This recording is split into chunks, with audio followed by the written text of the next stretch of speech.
recording this so I don't forget, but thought came to mind. The thought was, I have no problems. I read it somewhere, and somebody said it, and I started thinking about it because I came across this understanding that changed my perspective on a lot of things, right? And I see the importance of how we frame things in our mind. So if we feel like we have a problem, it's like we are literally owning that, right?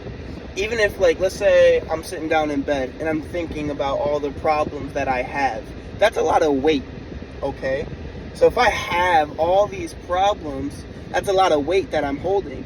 And if I'm holding all this weight, all I can think about is the weight that I'm holding. And that shit gets exhausting.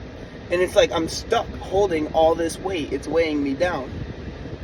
But if you look at problems differently, and instead of having a problem, think of it like it's a challenge. Like you're going through something, an obstacle, something that's challenging. You have to overcome it, but you're going through it. So there's only challenges and obstacles that we go through. It's still there, right? But it's a little bit lighter. It's not as heavy as problems. It's lighter, challenges and obstacles. So with that light, it's like a little backpack, okay? And let's say we're walking through the forest, and if we got all these problems, that backpack is filled. It's like, it's heavy. And it's like, all we can think about is how heavy that backpack is. And we get to a certain point that we just stand still. It's like, we ain't ever getting out of that forest if we standing there. Well, then if you got obstacles and challenges, you know, that backpack's a lot lighter.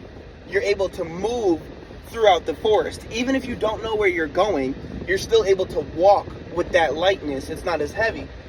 And then eventually, you get to the other side. And then you go through the forest. Type shit.